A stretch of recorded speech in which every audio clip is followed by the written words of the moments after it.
Bank Nifty and Nifty ಲೆವೆಲ್ಸ್ನ ಇಲ್ಲಿ analyse ಮಾಡೋಣ. Okay, ನನ್ನ ಪರ್ಸನಲ್ ಪಾಯಿಂಟ್ ಆಫ್ ವ್ಯೂನ ನಾನು ಇಲ್ಲಿ ಅನಲೈಸ್ ಮಾಡ್ತಾ ಇದ್ದೀನಿ. ಹೈಯರ್ ಟೈಮ್ ಫ್ರೇಮ್ಸಲ್ಲಿ ಅನಲೈಸ್ ಮಾಡ್ತೀನಿ ಫಾರ್ ಇಂಟ್ರಾಡೇ ಪರ್ಪಸ್ಸು. ಸೊ ಅಂದರೆ 5 ಮಿನಿಟ್ಸು 15 ಮಿನಿಟ್ಸಲ್ಲಿ ನಾನು ಟ್ರೇಡ್ ಮಾಡ್ತೀನಿ. 1 ಅವರ್ ಟೈಮ್ ಫ್ರೇಮಲ್ಲಿ ಇದ್ದೀನಿ. 1 ಅವರ್ ಟೈಮ್ ಫ್ರೇಮಲ್ಲಿ ನಾನು ಫಿಬೋನಾಚಿ ಡ್ರಾ ಮಾಡಿದ್ದೀನಿ. ಇಲ್ಲಿ ಹೈ ಟು ಲೋ ಒಂದು ಫಿಬೋನಾಚಿ ಲೆವೆಲ್ನ ಡ್ರಾ ಮಾಡ್ಕೊಂಡಿದ್ದೀನಿ. ಇಲ್ಲಿ ಅಬ್ಸರ್ವ್ ಮಾಡೋದಾದರೆ Fibonacci levels important levels 0.5 level, 0.6 levels ಅನ್ನೋದು ಇಂಪಾರ್ಟೆಂಟ್ ಲೆವೆಲ್ಸು. ಕೊಂಡಂಗೆ ಆ್ಯಕ್ಚುಲಿ 0.5 ಲೆವೆಲ್ 50,998 ಅನ್ನೋದು ಇಂಪಾರ್ಟೆಂಟ್ ಲೆವೆಲ್ಲು. ಈ ಲೆವೆಲಿಂದ ನಮಗೆ ರಿಟ್ರೇಸ್ ಆಗಬೇಕಾಗಿತ್ತು ಮಾರ್ಕೆಟು, ಇಲ್ಲಿಂದ ರಿಟ್ರೇಸ್ ಆಯಿತು.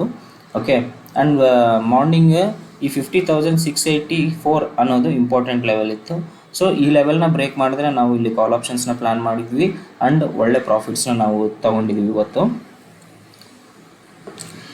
ಓಕೆ, ನಾಳೆದು ಮಾತಾಡೋದಾದರೆ ನಾಳೆ ಏನಾದರೂ ಮಾರ್ಕೆಟ್ ಈ 50,684 ಲೆವೆಲ್ 50,684 ಲೆವೆಲಲ್ಲಿ ಮಾರ್ಕೆಟ್ ಏನಾದರೂ ಸಸ್ಟೈನ್ ಆಗಿ ಇಲ್ಲಿಂದ ಏನಾದರೂ ಒಂದು ಕನ್ಫರ್ಮೇಷನ್ ಬಂದರೆ ನಾನು ಕಂಪಲ್ಸರಿ ಇಲ್ಲಿ ಕಾಲ್ ಆಪ್ಷನ್ಸ್ನ ಪ್ಲ್ಯಾನ್ ಮಾಡ್ತೀನಿ. ಕನ್ಫರ್ಮೇಷನ್ ಅಂತಂದರೆ ನಮಗೆ ಐದರ್ ಕ್ಯಾಂಡಲ್ಸ್ ಅಂದರೆ ಕ್ಯಾಂಡಲ್ಸ್ ಮೇಲೆ ನಾವು ಕನ್ಫರ್ಮೇಷನ್ ಬರ್ಬೋದು, ಇಲ್ಲಾಂದರೆ ಟೆಕ್ನಿಕಲ್ಸ್ ಮೇಲೆ ಬರ್ಬೋದು.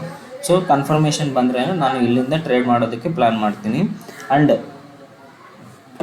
ಇಲ್ಲಿ ನನಗೆ ಫಸ್ಟ್ ಟಾರ್ಗೆಟ್ ಬಂದುಬಿಟ್ಟು 50,998 ಆಗಿರುತ್ತೆ. ಸೆಕೆಂಡ್ ಟಾರ್ಗೆಟ್ ಬಂದುಬಿಟ್ಟು 51,312 ಆಗಿರುತ್ತೆ.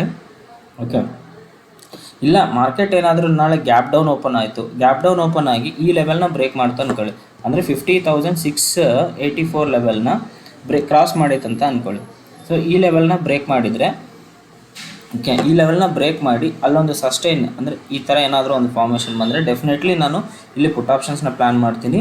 ಆ್ಯಂಡ್ ನನಗೆ ನೆಕ್ಸ್ಟ್ ಟಾರ್ಗೆಟ್ ಬಂದುಬಿಟ್ಟು 50,295. ನೆಕ್ಸ್ಟ್ ಸಪೋರ್ಟ್ ನನಗೆ ಇಲ್ಲಿ ಕಾಣ್ತಾ ಇರೋದು 50,295. ಈ ಲೆವೆಲ್ವರೆಗೂ ನಾನು ಟ್ರೇಡ್ನ ಹೋಲ್ಡ್ ಮಾಡ್ತೀನಿ. ಓಕೆ, ಇಲ್ಲ ಮಾರ್ಕೆಟ್ ಏನಾದರೂ ಸೈಡ್ವೇಸ್ ಆಯಿತು ಅಂತಂದರೆ ನಮಗೆ ವಿತೌಟ್ ಕನ್ಫರ್ಮೇಷನ್ ನಾವು ಯಾವುದೇ ಟ್ರೇಡ್ ಮಾಡಲ್ಲ. ಸೊ ಕಂಪಲ್ಸರಿ ಕನ್ಫರ್ಮೇಷನ್ಗೋಸ್ಕರ ನೀವು ಕಂಪಲ್ಸರಿ ಅಂದರೆ ಒಂದು ರೀಟೆಸ್ಟ್ ಮಾಡಿದ್ರೇ ಟ್ರೇಡ್ ಮಾಡಿ, ಇಲ್ಲಾಂತಂದರೆ ಟ್ರೇಡ್ ಮಾಡೋಕ್ಕೆ ಹೋಗ್ಬೇಡಿ. ಆ್ಯಂಡ್ ನಾವು ಇವಾಗ ಲೆವೆಲ್ಸ್ ಮಾತಾಡೋದಾದರೆ ಇಂಪಾರ್ಟೆಂಟ್ ಲೆವೆಲ್ಸ್ ಬಂದುಬಿಟ್ಟು 51,312, 51,998 ಆ್ಯಂಡ್ 51,684 ಆ್ಯಂಡ್ 51,295. ಇದು ಇಂಪಾರ್ಟೆಂಟ್ ಲೆವೆಲ್ಸ್. ನಿಫ್ಟಿ ಚಾರ್ಟಲ್ಲಿದ್ದೀನಿ. ನಿಫ್ಟಿ ಚಾರ್ಟಲ್ಲೂ ನಾನು ಫಿಬೋನಾಚಿನ ಡ್ರಾ ಮಾಡ್ಕೊಂಡಿದ್ದೀನಿ ಹೈಯರಿಂದ ಲೋಯರ್ಗೆ. ಓಕೆ, ಸೊ ಇಲ್ಲಿ ನೆಕ್ಸ್ಟ್ ನಾವು ಫಿಬೋನಾಚಿನ ಅಂದರೆ ಈ ನಿಫ್ಟಿಯಲ್ಲಿ ಅಬ್ಸರ್ವ್ ಮಾಡೋದಾದರೆ ಇವತ್ತು ಮಾರ್ಕೆಟ್ ಓಪನ್ ಆಗಿದ್ದೆ ಈ 0.6 ಲೆವೆಲ್ ಅಬೋವ್ ಓಪನ್ ಆಗಿತ್ತು, ಅಂದರೆ 24,623 ಅಬೋವ್ ಓಪನ್ ಆಯಿತು. ಮಾರ್ಕೆಟ್ ಓಪನ್ ಆಗಿ ಅಲ್ಲಿಂದ ನಮಗೆ ಫಾರ್ಮೇಷನ್ ಅಂದರೆ ಆ ಅಪ್ಸೈಡ್ ಮೂಮೆಂಟ್ ಬಂತು. ಓಕೆ, ನನ್ನ ಎಕ್ಸ್ಪೆಕ್ಟೇಷನ್ ಪ್ರಕಾರ ಏನಂತಂದರೆ ಇದು 24,822 ಬಟ್ ನನಗೆ ಇಂಪಾರ್ಟೆಂಟ್ ಲೆವೆಲ್ ಕಾಣ್ತಾ ಇತ್ತು 24,733. ನಾನು ಯಾರ್ಯಾರು ನಾನು ಫಾಲೋ ಮಾಡ್ತಿದ್ದಾರೋ ಅದನ್ನು ನಾನು ವಾಟ್ಸಪ್ ಕಮ್ಯುನಿಟಿ ಗ್ರೂಪಲ್ಲೆಲ್ಲ ಹಾಕಿದ್ದೀನಿ, ಇಂಪಾರ್ಟೆಂಟ್ ಲೆವೆಲ್ಸ್ನ ನೋಟ್ ಮಾಡಿ ಆ್ಯಂಡ್ ಮಾರ್ಕ್ ಮಾಡಿ ಅಂತೇಳಿ. ಎಕ್ಸಾಕ್ಟಾಗಿ ಈ ಲೆವೆಲಿಂದನೇ ಮಾರ್ಕೆಟ್ ರಿಟ್ರೇಸ್ ಆಯಿತು.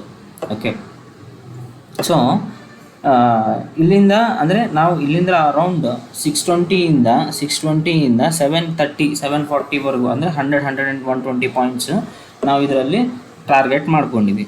ನಾಳೆ ಮಾರ್ಕೆಟ್ ಏನಾದರೂ ಗ್ಯಾಪ್ ಅಪ್ ಓಪನ್ ಆದರೆ ಆಗಿ ಕಂಪಲ್ಸರಿ 24,733 ಅಬೋವ್ ಸಸ್ಟೈನ್ ಆಗಬೇಕು. ಮಾರ್ಕೆಟ್ ಸಸ್ಟೈನ್ ಆಗಿ ರೀಟೆಸ್ಟ್ ಮಾಡಿ ಇಲ್ಲಿ ಬ್ರೇಕ್ ಮಾಡ್ತು ಅಂತಂದರೆ ನಾನು ಕಂಪಲ್ಸರಿ ಕಾಲ್ ಆಪ್ಷನ್ಸ್ನ ಪ್ಲ್ಯಾನ್ ಮಾಡ್ತೀನಿ. ನಂದು ನೆಕ್ಸ್ಟ್ ಬಂದುಬಿಟ್ಟು 24,822 ಅನ್ನೋದು ನಂದು ನೆಕ್ಸ್ಟ್ ಲೆವೆಲ್. ನಿಫ್ಟಿ ಏನಾದರೂ ನಾಳೆ ಗ್ಯಾಪ್ ಡೌನ್ ಆಯ್ತು ಅಂತ ಅಂದ್ಕೊಳ್ಳಿ, ಗ್ಯಾಪ್ ಡೌನ್ ಆಗಿ ಅಂದರೆ ಗ್ಯಾಪ್ ಡೌನ್ ಆಗಿ 24,623 ಲೆವೆಲಲ್ಲಿ ಕಂಪಲ್ಸರಿ ಸಸ್ಟೈನ್ ಆಗಬೇಕು. ಮಾರ್ಕೆಟ್ ಸಸ್ಟೈನ್ ಆಗಿ ಮತ್ತೆ ರೀಟ್ರೇಸ್ ಆಗ್ತಾಯಿದ್ರೆ ಡೆಫಿನೆಟ್ಲಿ ನಾನು ಇಲ್ಲಿ ಕಾಲ್ ಆಪ್ಷನ್ನ ಪ್ಲ್ಯಾನ್ ಮಾಡ್ತೀನಿ. ನಾಳೆ ಪ್ರೈಸ್ ಏನಾದರೂ ಗ್ಯಾಪ್ ಡೌನ್ ಆಗಿ 24,000 ಈ ಲೆವೆಲ್ನ ಕೆಳಗಡೆ ಕ್ಲೋಸ್ ಆದರೆ ಡೆಫಿನೆಟ್ಲಿ ನಾನು ಇಲ್ಲಿಂದ ಪುಟ್ ಆಪ್ಷನ್ಸ್ನ ಪ್ಲ್ಯಾನ್ ಮಾಡ್ತೀನಿ. 24,484 ಅನ್ನೋದು ನಂದು ಟಾರ್ಗೆಟ್.